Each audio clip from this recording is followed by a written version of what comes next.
Professor Manuel Domingos, alegria na tua presença aqui. Que bom lhe rever, Mauro.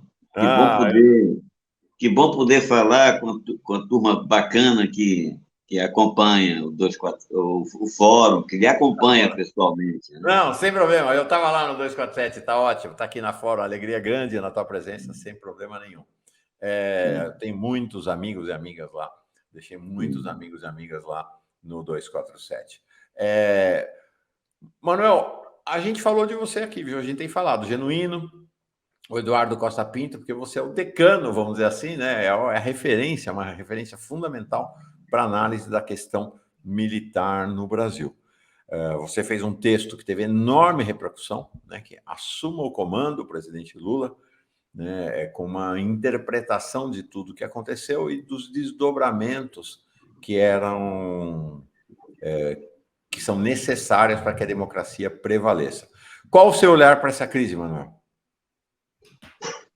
Ainda é muito cedo para a gente ter os dados completos, mas algumas coisas relevantes que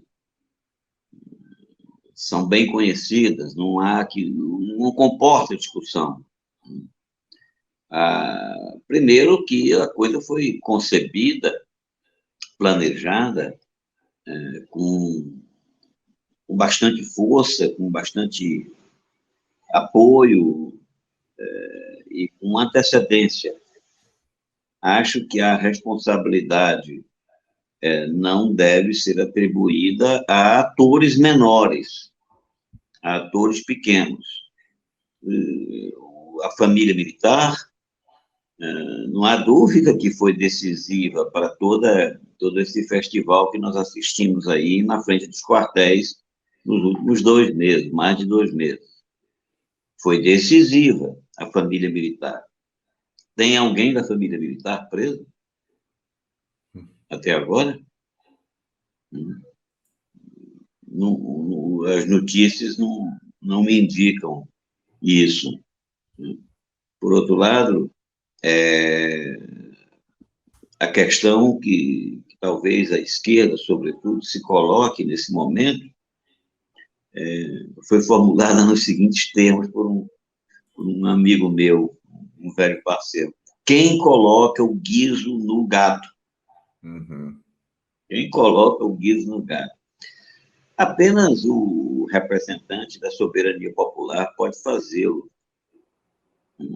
Apenas o representante da soberania popular, o eleito, o chefe de Estado, pode efetivamente assumir o controle das Forças Armadas. E é uma condição sine qua non.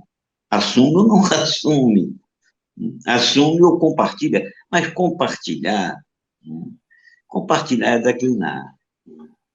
Compartilhar o comando do Estado, particularmente no Estado democrático, isso é impensável, é inviável. Agora, há modos e momentos de se fazer a coisa, de sorte que eu acho que o momento certo, o momento correto, seria aquele do auge da capacidade política de Lula. Qual era o auge? O auge é quando o mundo todo estava com os olhos voltados para o Brasil. É quando a emoção do sentimento democrático estava realmente abalada, profundamente tocada, porque não é fácil. Portanto, segunda-feira, né? Portanto, domingo à noite. Domingo à noite. Domingo à noite. Tá. Era o momento. Era o momento. Domingo à noite. É claro que a gente não pode esperar tranquilidade, calma, lucidez sob violenta emoção. E era o caso de violenta emoção.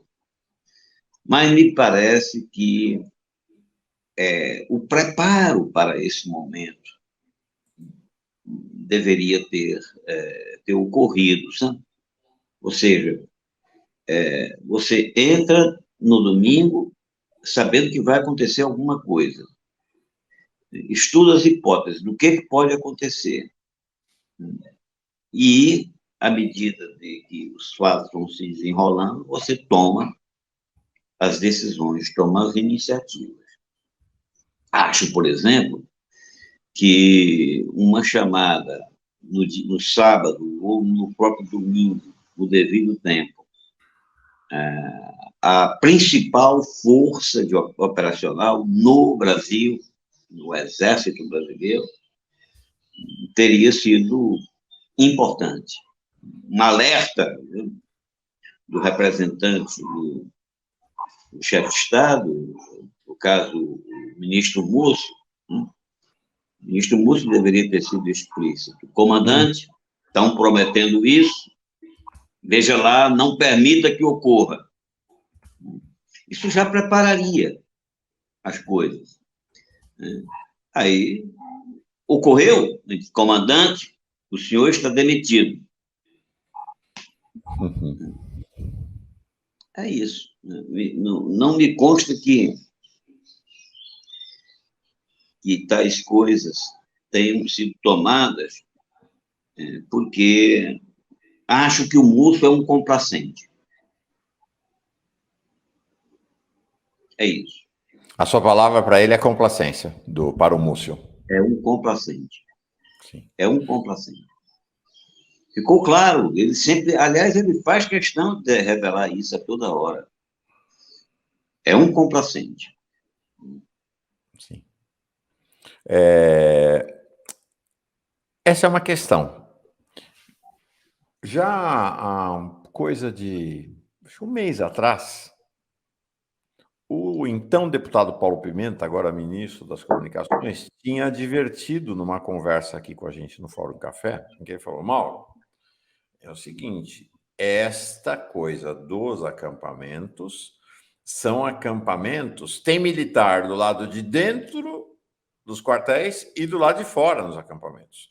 Né? Os acampamentos, uma parte expressiva de quem está nos acampamentos são parentes de militares, são militares da reserva, né? E até ele fez uma ironia. Esses parentes de militares, eles chegam junto, eles como que batem ponto nos acampamentos, eles chegam junto com o seu capitão, major, coronel, general que chega lá no quartel, e na hora que eles vão embora para casa, entram no carro e vão embora para casa também. Eles estão lá. É o que você está denominando a família militar, bate cartão nesses acampamentos. Ele falou, por isso que o Exército protege tanto. E, de fato, você observou, não tem uma pessoa da chamada família militar presa.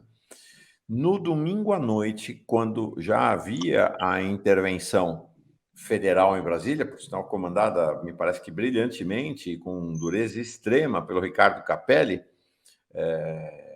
secretário executivo do Ministério da Justiça, ele mandou a PM lá para dissolver e prender todo mundo no domingo à noite. A informação e aí nós vimos aquela cena dos blindados e das tropas impedindo que a PM chegasse. A informação que o STF teve, que os ministros do STF tiveram, é que isso foi feito exatamente pela presença desses familiares, amigos e militares da reserva. Foi a oportunidade para que eles se evadissem. E, de fato, são impressionantes as cenas que nós vimos aí já no final de novembro, meados do final de novembro, por exemplo, a esposa do general Vilas Boas frequentando o acampamento o tempo todo, sendo tratada como estrela no acampamento, selva, selva, ela gritando. Então, essa coisa dos acampamentos como um engendramento militar está patente hoje, né, mano? Absolutamente claro. É inimaginável que uma atividade desse tipo fosse viável por tanto tempo sem o respaldo completo, sabe? Sem a aquiescência dos comandos e a presença da mulher do general Vilas Boas mostra que, enfim, ela exerceu, apadrinhou a coisa, ela foi assim, sabe, o momento de foi a madrinha do acampamento. Olha, desculpe, exatamente, a madrinha, ela amadrinhou, né? Amadrinhou a coisa. Olha, imagine a repercussão disso em todo o país.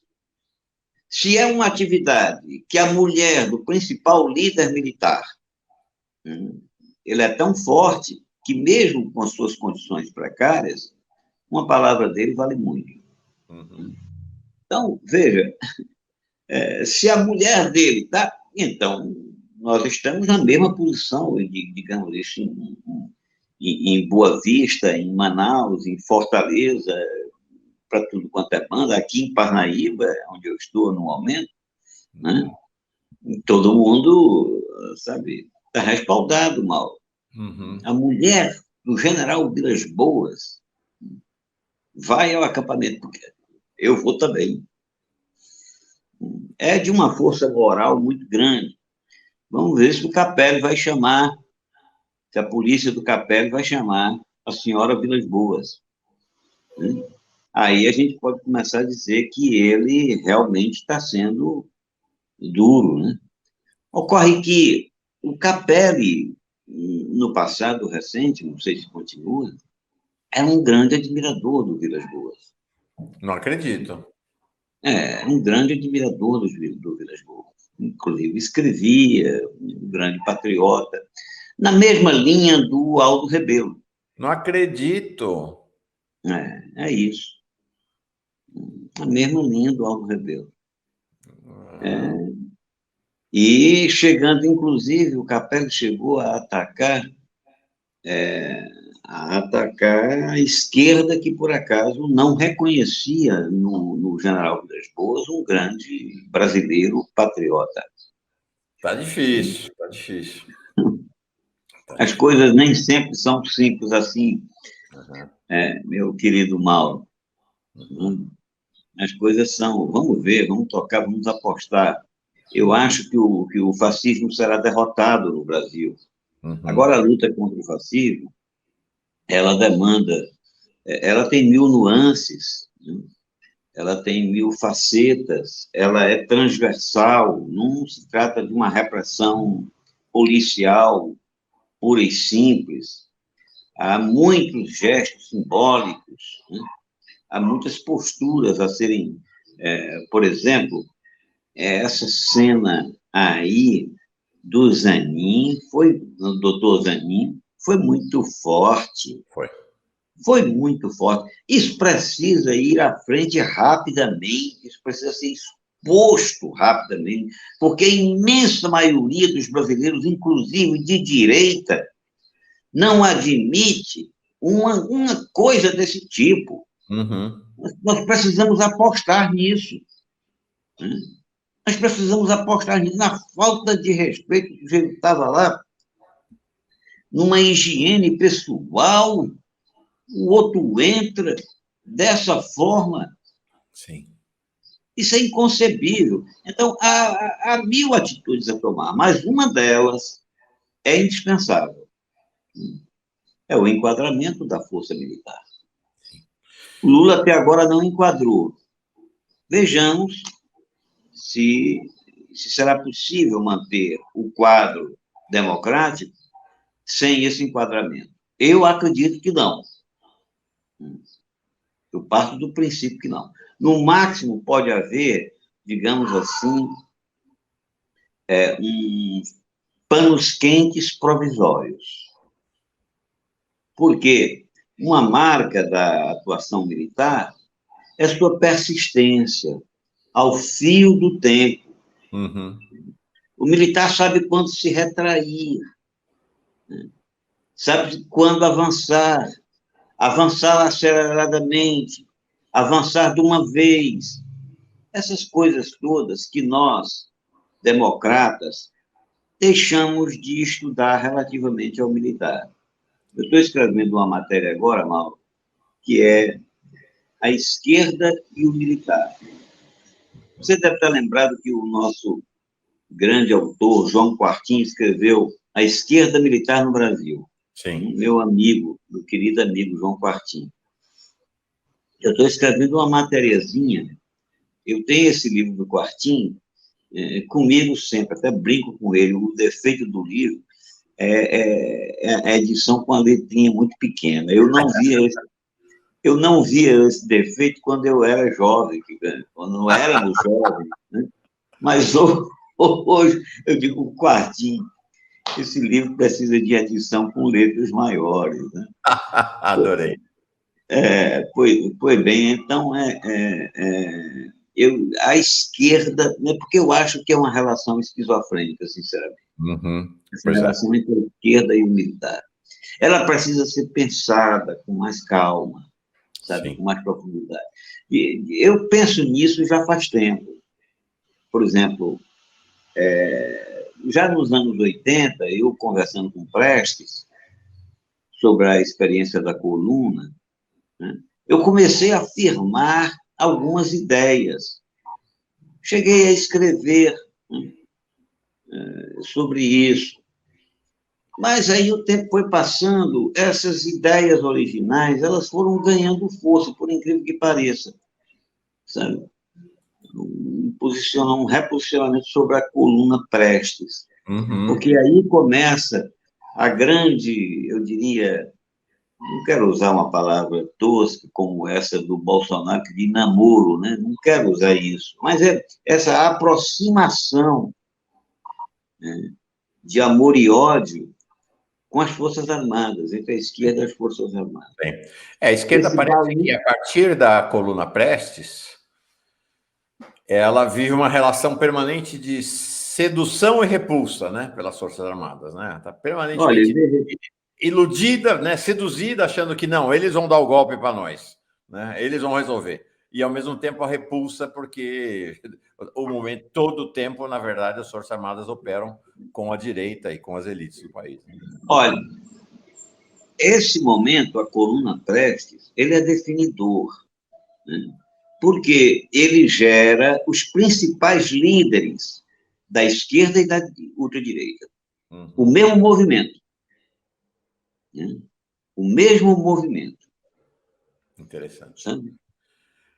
Manuel, deixa eu ler 2 superchats aqui. Um da Sandra Nunes, falando do assunto anterior nosso. Daqui a pouquinho a gente fala com a Liana, tá? Sobre isso, Sandra. Bom dia, Mauro, deputado eleito de Minas, que era vereador, esse jovem, fez live no domingo com o Bolsonaro e continua falando mentiras. Tem que ser Caçaro também, com ele leva mais 7 que se elegeram. Ela que fala lá de Palhoça e o Carlos Augusto de Bonis Cruz. Se na reação no domingo o presidente escutasse um não de todos, como ficaria? Não há confiança. 9 dias de governo, tenho certeza que haverá mudanças quando possível. Então, essa é uma questão que eu queria te perguntar. Estabeleceu-se um critério para a escolha dos comandantes militares, que foi um critério que expulsou a política, né? Que foi o tal do critério da antiguidade. Inclusive, o ministro da Defesa, José Múcio, se jactava na semana passada, antes dos eventos de agora, dizendo, não, foi tudo tão bom que eu podia ter escolhido os ministros pela internet, porque era só saber quem eram os mais antigos e eles já estavam escolhidos. Então, foi uma definição que excluiu a avaliação política, e o que a gente vê é o comandante do Exército curtindo por sinal, da onde que general tem tweet? Isso aqui é um negócio absurdo, realmente, né? Absurdo. Mas ele curtindo tweets contra o Lula ao longo dos últimos meses, né? Dos últimos anos e últimos meses. O que você acha desse critério e qual deveria ter, se você não concorda com ele, qual deveria ter sido o critério para a escolha dos comandantes militares? Eu até conversei com o Genuíno longamente, antes e depois do acontecimento.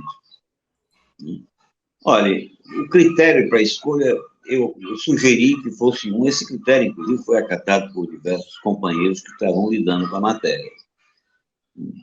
Só pode ser nomeado comandante aquele oficial que explicite com toda clareza: as Forças Armadas não constituem poder moderador. Esse há outros pontos, mas esse é o decisivo. Quando você não questiona nada e simplesmente admite o que está escrito pelos próprios oficiais, que são as regras de promoção interna, você segue aquilo, você absolutamente cede a autoridade de Estado à corporação. Aí, veja bem, a escolha da força é do chefe de Estado. Ela é uma simbiose tão grande, Mauro, que antes, no tempo da monarquia, os imperadores, mesmo não combatendo ou sendo avessos, eles vestiam farda, até o Dom Pedro II vestiu. Vestiu. Sabe, ao longo da experiência histórica, a força do Estado exprime a força militar, a capacidade militar. É isso. Então, não me consta que Lula tenha, digamos assim, gosto sabe, o Lula é um líder popular. Essa dimensão ainda não o tocou, sabe? Tanto é que na cadeia, lá em Curitiba, ele dizia, vou me entender, eu não entendo, eu vou perguntar, eu dei o que eles pediam, né? Eu dei o que eles pediam. Ele fala sempre isso, né? Eu fui o melhor presidente para os militares da história, tal. É recorrente. Ocorre, presidente, que não é assim que se comanda. Assim é que se é comandado, né? Dando o que eles querem. Eles é que têm que fazer o que o senhor quer. Qual a missão? Qual a missão que o senhor atribui? Veja, Mauro, você, por acaso, alguma vez, em algum programa, nessa sua brilhante atuação de jornalista, convidou alguém ou levantou alguém o seguinte, qual a missão prioritária na conjuntura internacional das Forças Armadas? Quais são as Forças Armadas que nós precisamos?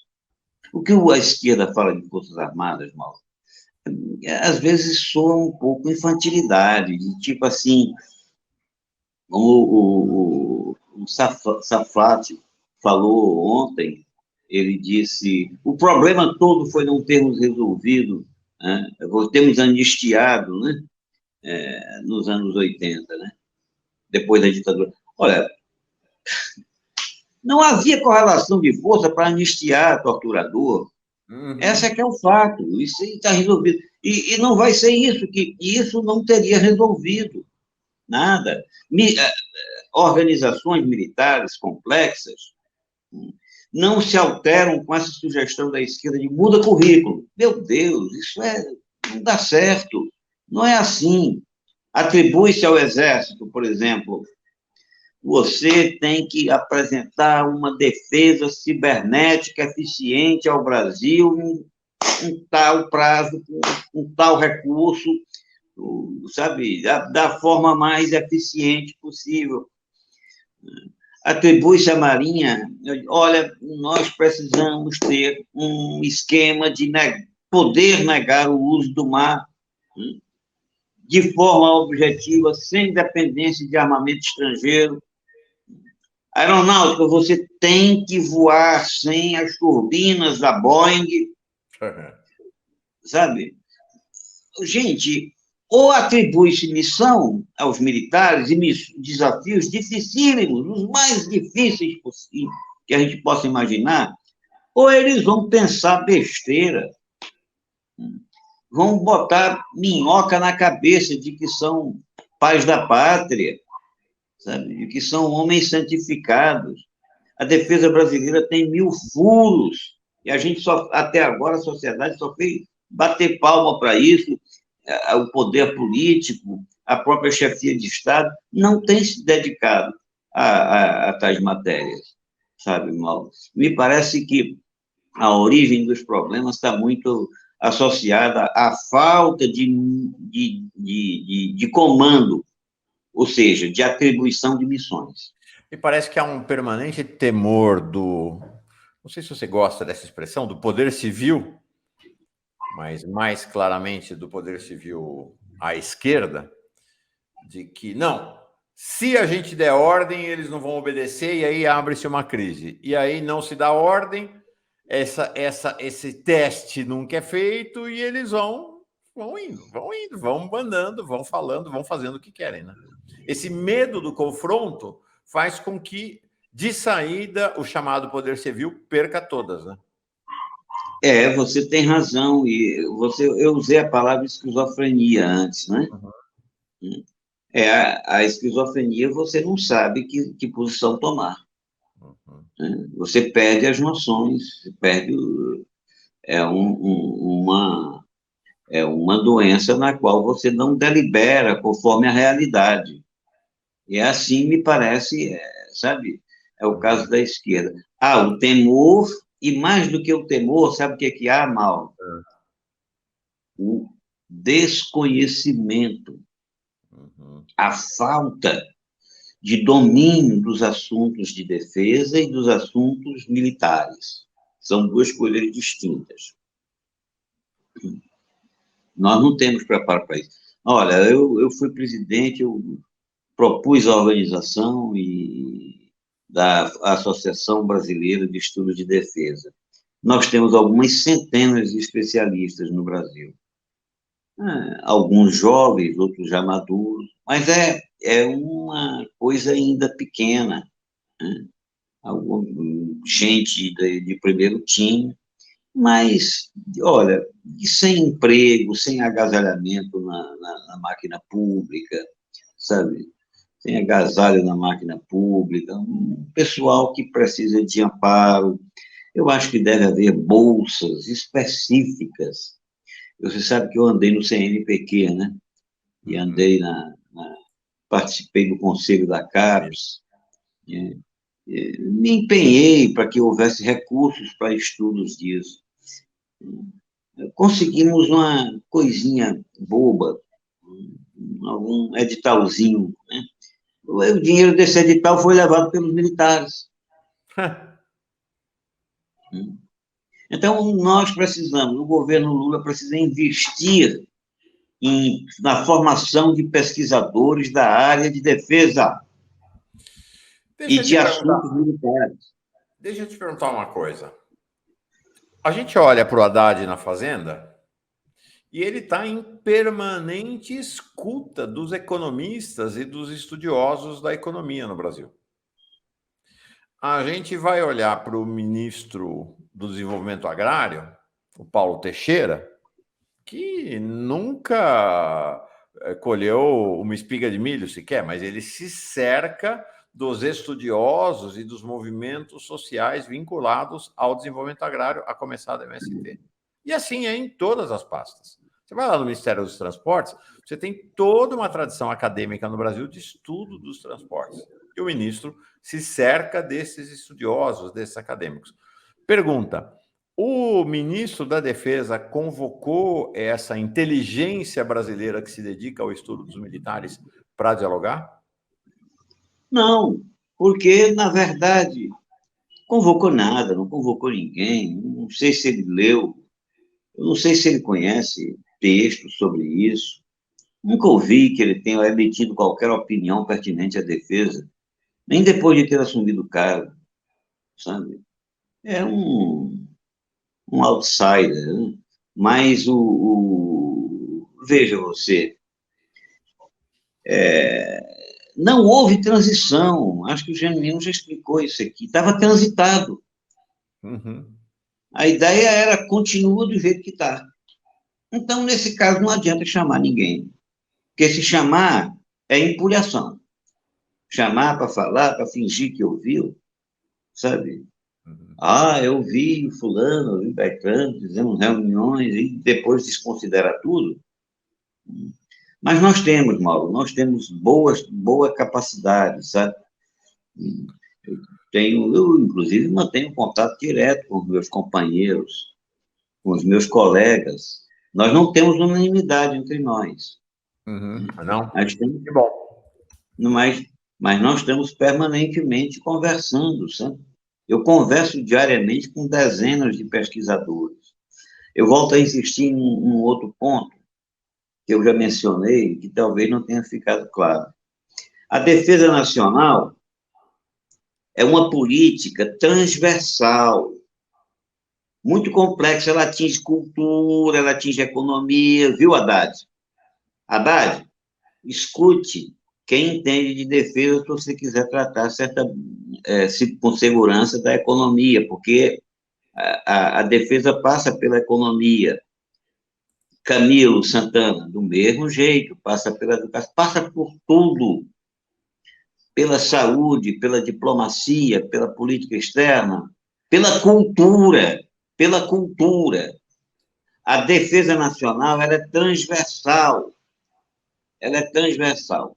Quanto aos negócios militares, que eu chamo de negócios, ele trata especificamente das organizações encarregadas do exercício da força, das organizações de força propriamente dita. São dois assuntos diferentes. São dois assuntos diferentes. Quando você confunde os dois, sabe o que ocorre?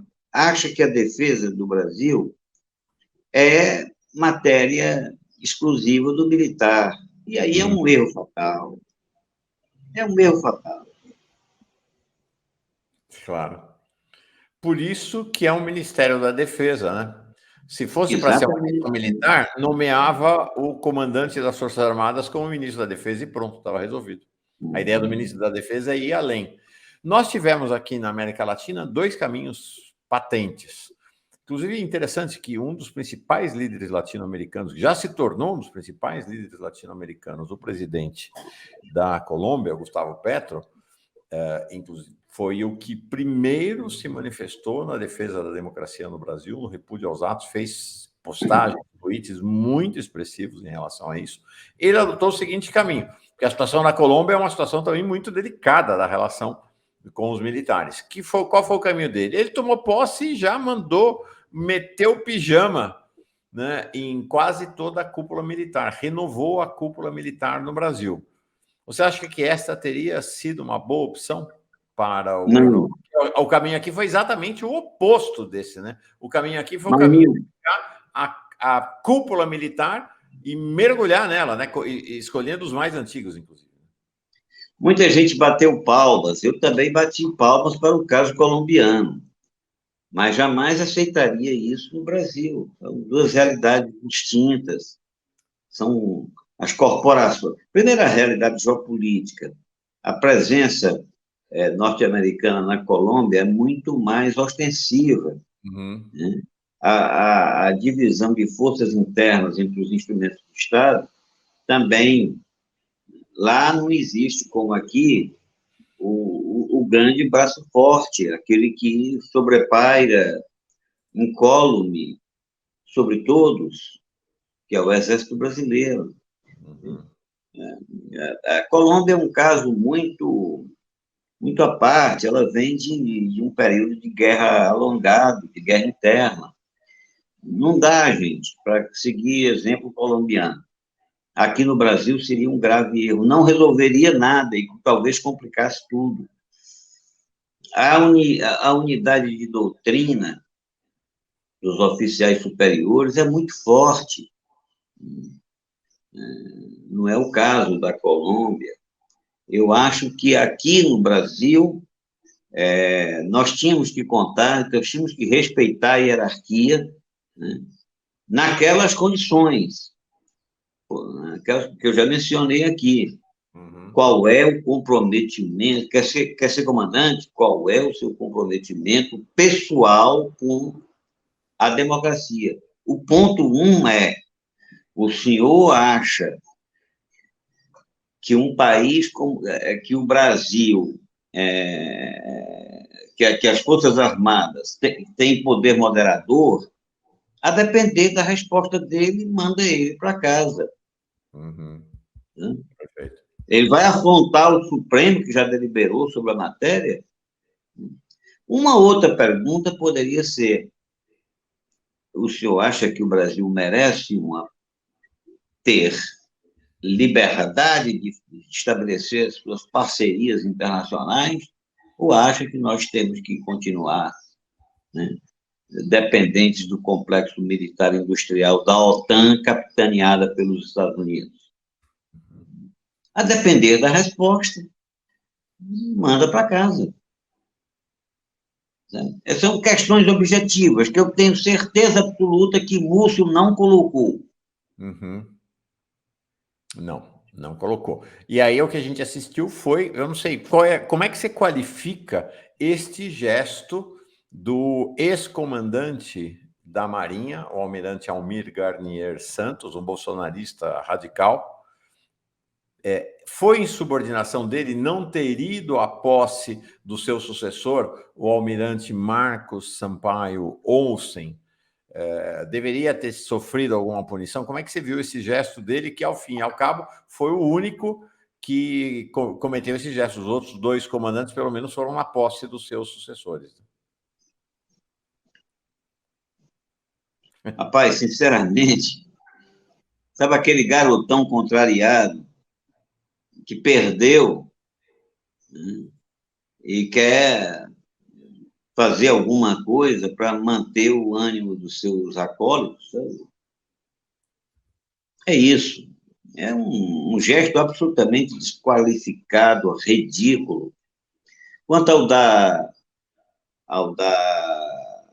aeronáutica, foi essencialmente o mesmo. Sabe por quê? Porque na posse do comandante da aeronáutica, que já foi sobre o governo Lula, o presidente, você acredita que ninguém citou o nome de Lula? Pois é. Né? Ele é o Ninguém comandante citou. deles, Manuel. Ele é o comandante dessa turma e os caras não citam o comandante deles, o chefe deles.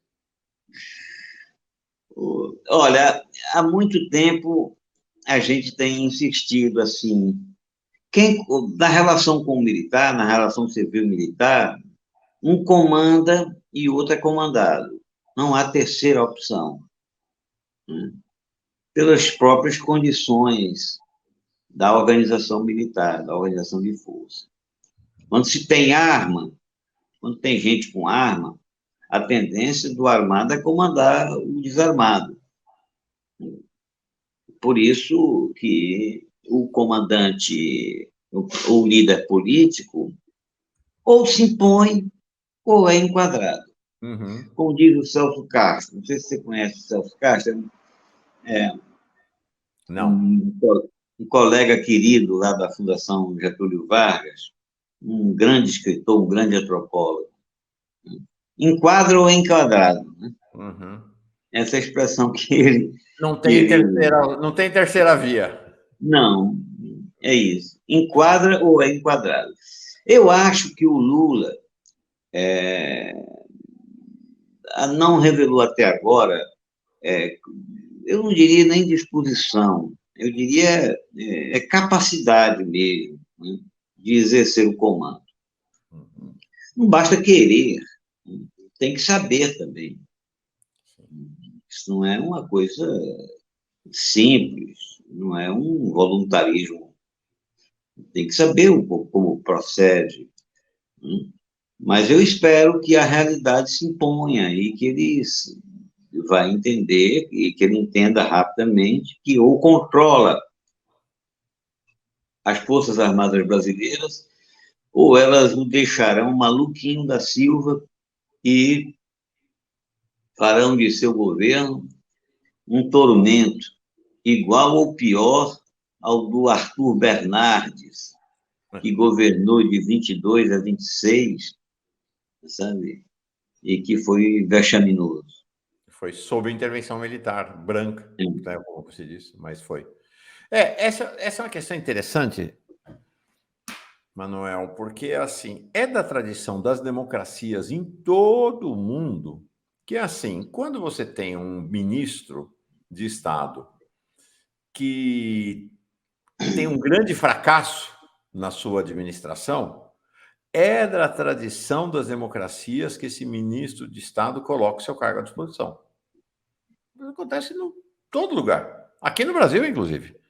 Né? Você tem lá um ministro de Estado que tem um fracasso contundente público, expressivo, o primeiro gesto dele, até para não constranger o presidente da República, é colocar o cargo à disposição.